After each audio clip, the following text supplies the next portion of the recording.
Thank you, Dhruvi. Thanks, Mom. Hare Krishna.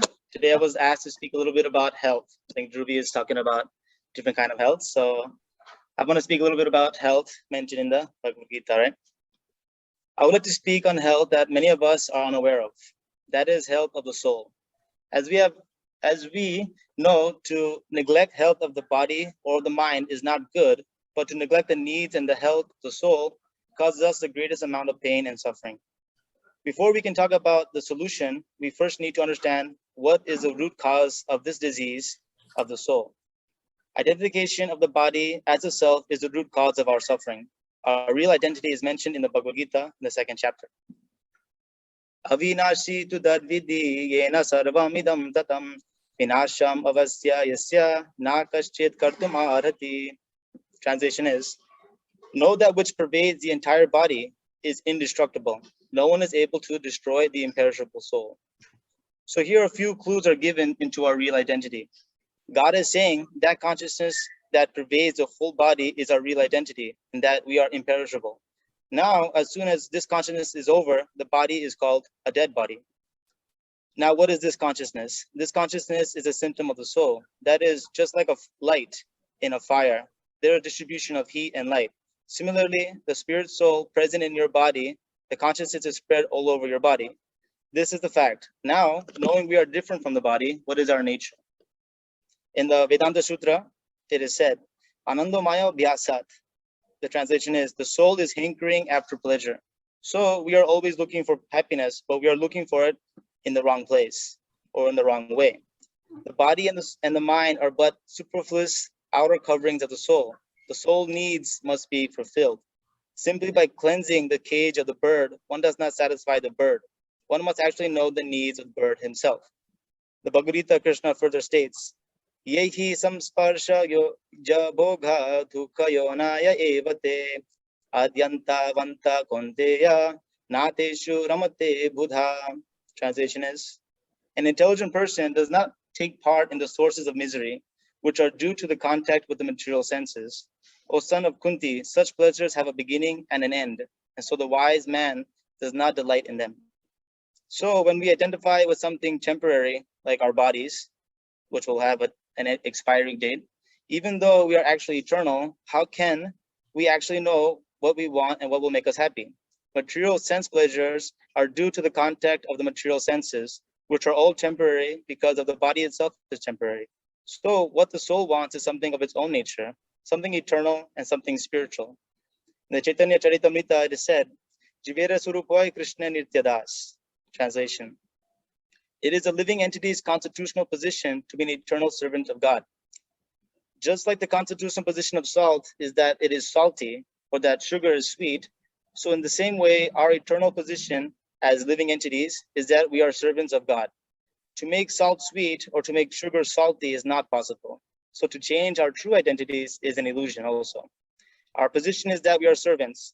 In our disease unhealthy condition, we are servants of either our senses, our wife, our family, our society, our nation, or whatever. But that servant nature is always present. But when we remember our true self, we are not the master, but the servant of God. We're actually healthy. So what is the path to complete happiness? Life is full of variegatedness. Is only becoming a monk in the temple the way to full happiness? Can we be happy in our present conditions in life? In the Bhagavatam, it says, Savai pumsam paro dharmo yato bhakti radhokshaje ahitukiya pratiyata yatatma survasiddhati. The translation is, the supreme occupation or dharma for all humanity is that by which men can attain to loving devotional service unto the transcendental Lord. Such transcendental service must be unmotivated and uninterrupted to completely satisfy the soul or the self. So either we are Christian, Hindu, or Muslim, or an accountant, a lawyer, a doctor, or like Arjuna, an emperor of the entire world. The goal to complete happiness is attaining loving devotional service to God.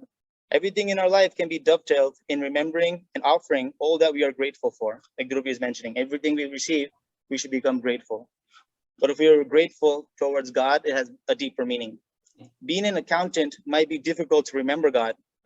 Typing numbers in all day is kind of hard to remember God. I'm sorry. But with the salary, with its fruits of your labor, you can use it in the service of God. When we do things that reestablish our lost relationship with God, that has gone on for millions of years, millions and billions of lifetimes, that is our actual spiritual happiness. That is real happiness. Our true existence is temporary, illusory, and full of miseries. There is no happiness at all. There is just the futile attempt to rid of miseries, and the temporary sensation of misery is falsely called happiness. There's an example I want to give. This is off the script here. There's this one king, and he has a prisoner, and he has some say soldiers. They take the prisoner to a riverbank, and they're dunking the prisoner into the water, and they're pulling him up, and they're trying to get some answers out of him, like where's the enemy's camp. So the prisoner, he's struggling under the water, almost drowning, and that for 1 second he's pulled up for air because they don't want to kill him without answers. He thinks that itself is happiness. So material life is considered like that. When we're just outside the water, taking a breath of air, that is considered happiness. So here it's mentioned that happiness is just the stopping of miseries. So that's 1 split second of when we stop our miseries, that's considered happiness. But that is actually just stopping of the miseries. And further in the Bhagwad Gita it says, Bahunam janmanam ante jnanavan mam prapadyate vasudeve sarvamitti sa mahatma sudurlabha. This is the last shloka. After many births and deaths, he who is actually in knowledge surrenders unto me, knowing me to be the cause of all causes and all that is. Such a great soul is very rare. Spiritual life is not easy. When a patient with jaundice is given the remedy for his disease, sugar candy, he takes it to be very bitter. But when he constantly takes the sugar candy, his disease is cured and he is able to relish its sweetness. In that same way, initially we find spiritual life to be very hard. It is only because we have been conditioned by our minds for millions and millions of births to forget God and to enjoy and lord it over material nature. But with patience, and like Krishna is mentioning here, knowledge, we come to an ocean of transcendental happiness, and our suffering and material disease is over, and we are again healthy, and our soul is again joyful. Thank you very much. Hare Krishna. Thank you, Abhay. Excellent insights.